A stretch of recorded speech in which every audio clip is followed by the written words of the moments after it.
Viu? Seja bem-vinda. Tranquilo, fica à vontade, não se preocupa não. Vamos que vamos. A gente estava aqui batendo um papo com a nossa colega aí, Fran, e a gente começou há poucos instantes também. Então fica tranquilo, não perdeu quase nada não. E aí, boa noite, seja bem-vindo. E aí, quem deve fazer esse plano de contingência? Esse plano de contingência é um profissional de saúde e segurança do trabalho. Justamente porque ele tem um maior respaldo técnico, ele, ele tem um microfone ativado, ativa o microfone. Aí, valeu, brigadão, show de bola, valeu. E aí ele está mais preparado com respaldo técnico em relação a isso, né? Ele tem mais respaldo técnico e conhecimento. Então, quem deve elaborar, a gente colocou lá no slide, né? A gente colocou o mais recomendado. Não quer dizer que seja ele, mas é o mais recomendado pela questão do conhecimento. Certo, gente? E aí, por que esse profissional da área de saúde e segurança do trabalho? Tem que ter um porquê. E aí a gente responde o respaldo técnico, o conhecimento técnico, por estar habilitado a ser responsável técnico. Então, o profissional de saúde e segurança do trabalho, ele pode ser responsável técnico do plano. Por quê? Porque ele tem preparação, ele tem estudo, ele tem lá. Eu que sou tecnólogo, eu tenho meu CREA. Eu sou vinculado, eu sou habilitado pelo CREA. Já quem é Tec Segurança é administrado pelo Ministério do Trabalho, então tem lá o seu registro. Então, ele pode ser responsável técnico por o plano, sim. Por que não? Porque ele tem esse conhecimento, ele tem esse know-how. Então, acaba que ele podendo fazer isso. E aí, a gente. Para quê? Quem deve elaborar o plano é o profissional. Por quê? Porque tem respaldo. Mas para que elaborar o plano? Para que existe um para que a gente elaborar esse plano? O primeiro é minimizar perdas. Não sei se é, você já, se você já viram aí, né, em relação às perdas, como é essas perdas? Imagine que o trabalhador contraiu corona. Você tem menos um trabalhador na sua equipe, queira ou não queira, a depender da situação, isso não é dizer que deve, mas pode. A depender da situação, pode ser dado um nexo causal, a depender da natureza da atividade dele. Então, pode ser considerado acidente de trabalho, então já vai ter que preencher CAT. E se for acidente de trabalho, se o cara ficar lá com algum tipo de sequela, alguma coisa, sei lá, um óbito, por exemplo. Aí tem, por exemplo, tem questões de auxílio, né? Lá no INSS. Então já mexe com muita coisa. Já mexe. Então, quando você implanta um plano de contingência, não quer dizer que você vai evitar. A intenção é evitar. Mas não por garantia 100%. Até porque seu trabalhador, a depender da sua gestão, é o cara que chega ali para trabalhar, mas quando ele sai do trabalho, o que é que ele faz? Né? Ele vai direto para casa, ele pode passar numa lotérica, ele pode passar no supermercado, ele pode passar em qualquer lugar, então ele pode acabar contraindo esse vírus. Apesar de que o nexo causal é dado pela natureza da própria atividade, mas ele não dá respaldo em relação a onde ele se contaminou. Mas pelo fato do condomínio não estar fazendo nada para prevenir, para evitar, e pelo fato da natureza do própria atividade, que é essa natureza de exposição ao contato com pessoas, então pode ser dado o nexo e pode ser considerado acidente de trabalho. Então, assim, tem que ter muito cuidado. Então, quando você implanta, você vai fazer o máximo para evitar essa contaminação e a disseminação do vírus, e aí você vai minimizar perdas com o trabalhador afastado, perdas em relação à produtividade, porque quando você tem um condomínio com 10, 11 funcionários, cada um já tem suas atividades diárias. Quando você perde um, você acaba perdendo a produtividade, porque tem que sobrecarregar alguém para cobrir aquele que está faltando, porque está doente. Então, a intenção do plano também é minimizar as perdas, certo? Vamos lá. É... Além de minimizar as perdas, orienta o comportamento da equipe em casos atípicos, né? Pois já que o vírus é algo que é atípico, é algo que é anormal, porque é algo novo, então você vai orientar sua equipe de como se comportar, né? De como se portar em relação à prevenção, de como se portar em relação ao plano, quais são as orientações que você vai ter lá no plano, o que é que realmente vai ter no plano, você vai, quais são os procedimentos, quais são os protocolos. Então, você tem que passar isso para o trabalhador, você tem que preparar a sua equipe, você tem que se comunicar com a equipe o tempo todo, tá explicando realmente o que pode acontecer. Beleza? Vamos lá, vamos dar continuidade. O negócio tá bom, viu? Ei.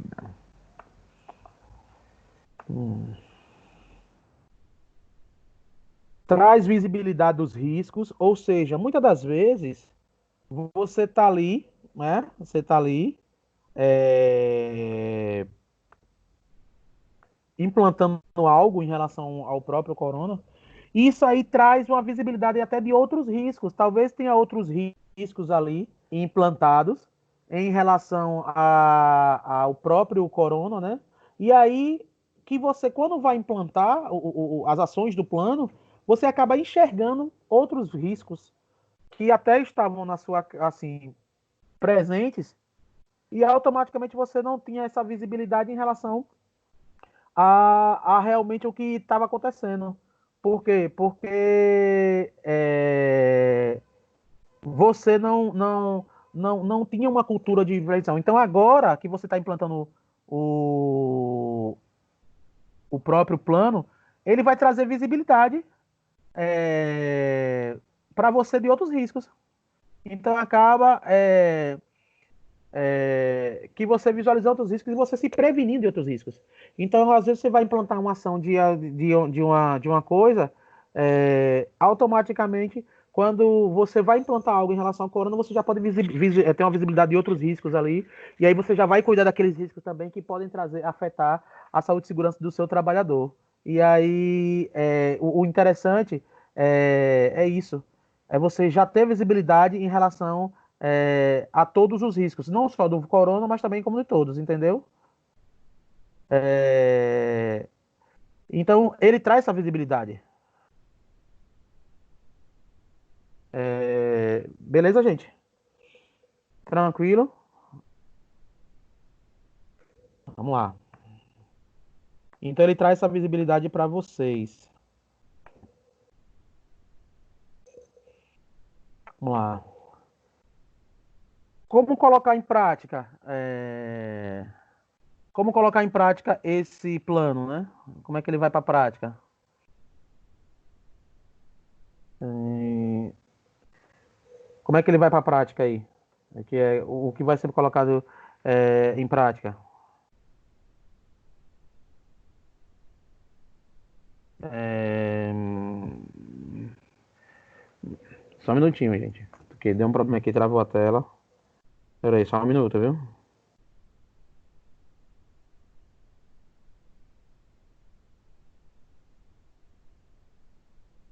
Tô resolvendo aqui.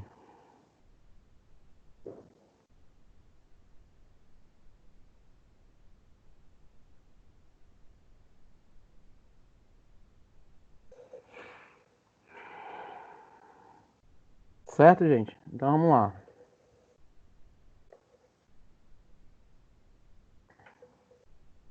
Vamos lá.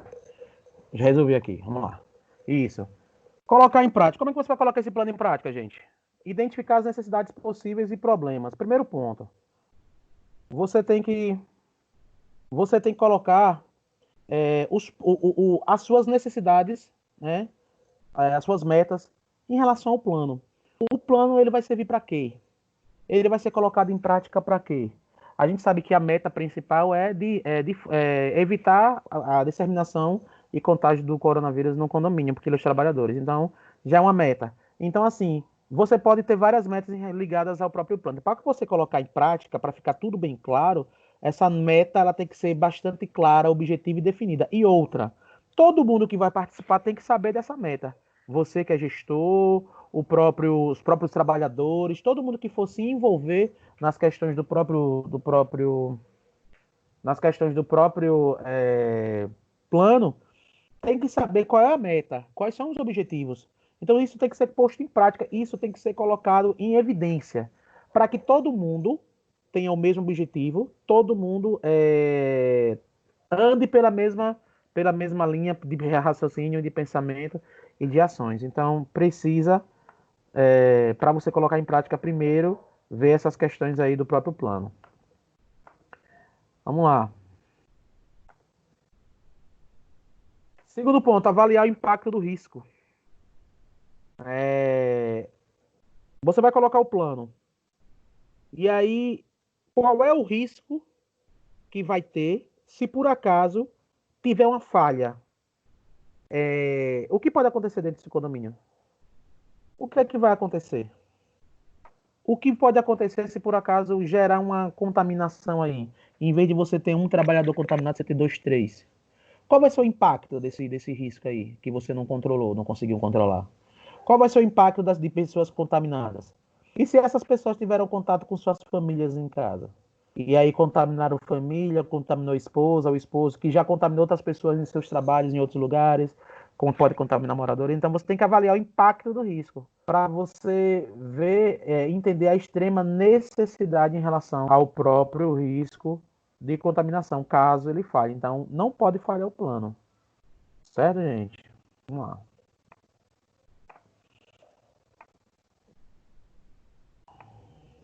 E aí você tem, né, identificar as necessidades possíveis dos problemas, avaliar os impactos, definir as prioridades. Quais são as prioridades? A prioridade principal é cuidar da saúde dos trabalhadores, mas quais são as prioridades? A gente vai definir que como prioridade aqui, a gente vai atacar mais a portaria, porque a portaria é um local onde tem muito contato com pessoas de fora, fornecedores, visitantes, moradores, então a gente vai ter um foco maior. Então, nossa prioridade maior vai ser já de controlar o vírus ali, na entrada, então a gente vai fazer triagem, a gente vai fazer medição de temperatura e tudo mais. Então, você tem que definir quais são as suas prioridades para você montar a sua estratégia de ataque em relação às suas prioridades. Planejar estratégias de contingência e controle, né? Além disso, você tem que planejar. Você vai definir as prioridades. Qual vai ser minha prioridade de atuação dentro do plano? Aonde eu vou atacar primeiro? Quais são os locais que eu tenho maior incidência ou maior probabilidade de risco? Então, aí você define suas prioridades, você vai planejar as estratégias para fazer o controle dessas prioridades, ou seja, para você atuar nesses aspectos que você analisou.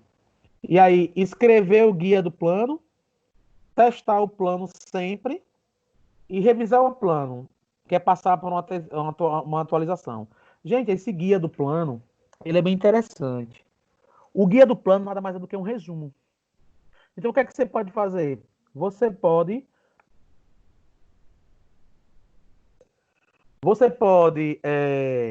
ter o plano, que é o documento, e aí você pode fazer um resumo, sei lá, tipo uma cartilhazinha, alguma coisa, que você elenque, foque nos principais pontos, que facilita o entendimento e a comunicação entre os trabalhadores. E aí você pode jogar lá no grupo do WhatsApp, você pode mandar por e-mail, de repente você pode imprimir ele como forma de cartazes no condomínio, ali no mural, você pegar e ver quais são os principais pontos.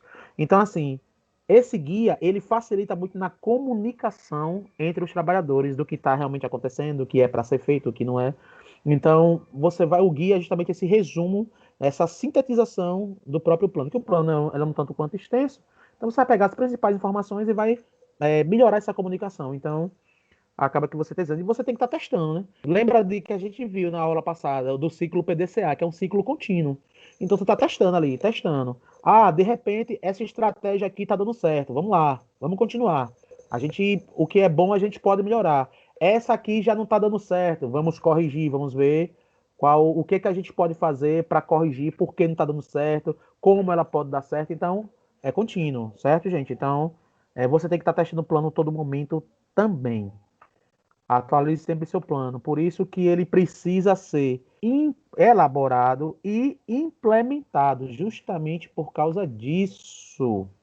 Justamente por causa disso. Por quê? Porque o que estiver dando certo continua, o que estiver dando errado, você corrige. E qual a maneira? De qual maneira ele será cobrado, esse plano? É como qualquer outro documento, né? Através das fiscalizações dos órgãos.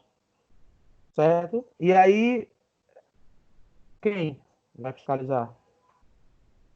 Sereste. Sereste é o Centro de Referência em Saúde do Trabalhador. O Sereste ele vai fiscalizar, ele pede essa fiscalização em relação ao plano. Vigilância, tanto epidemiológica como sanitária, e aí pode ser estadual, municipal, na esfera estadual, municipal. Então, vai ter fiscalização deles também. E a Secretaria de Inspeção do Trabalho. Então, todos esses órgãos, em suas fiscalizações, todos esses órgãos, em suas fiscalizações, eles vão pedir esse plano. Eles vão pedir esse plano. Então, lembra que eu falei na aula passada? Não adianta você só fazer, porque de boca ninguém prova nada. Você vai ter que fazer baseado em alguma coisa. Então, as suas ações vão ter que ser documentadas, baseadas em quem? Nas medidas contidas em um documento, que se chama plano de contingência. E aí, quando você chegar a essa fiscalização desses órgãos, você vai ter que apresentar o plano, apresentar as ações através das documentações que você vai gerar. E aí ele vai ver realmente, você tem um plano que é necessário e você tem as ações implementadas e aqui você está mostrando como você fez. Então, automaticamente você está coberto em relação e livre de várias dores de cabeça. Beleza, gente? Vamos lá.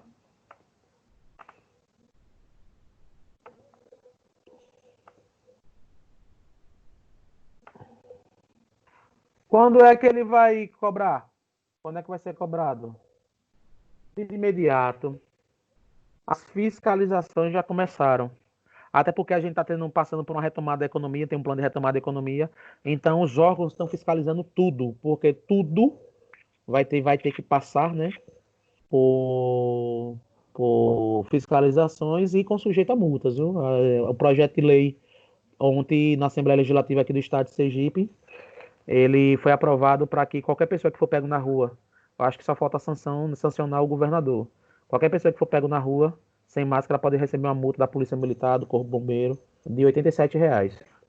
E se for em empresas, comércios que tenham contato com pessoas, as multas podem variar mínima de R$ 2.100 e máxima de R$ 21.700. Então, essas fiscalizações já estão existindo. Como é que eles vão fiscalizar? Seguindo procedimentos recomendados pelo Ministério Público do Trabalho.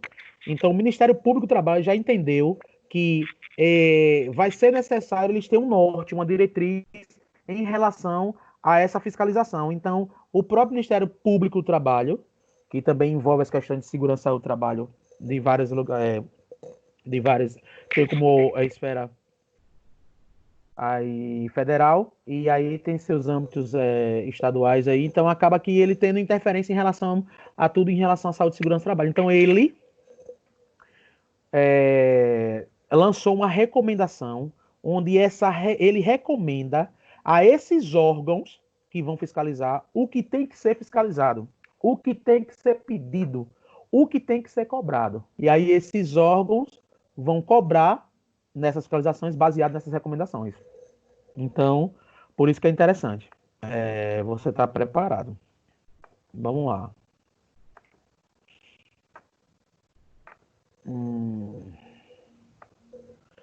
E aí, vejam, gente, quais esses procedimentos. Veja que o negócio vai pegar. Quais são os procedimentos? Primeiro procedimento.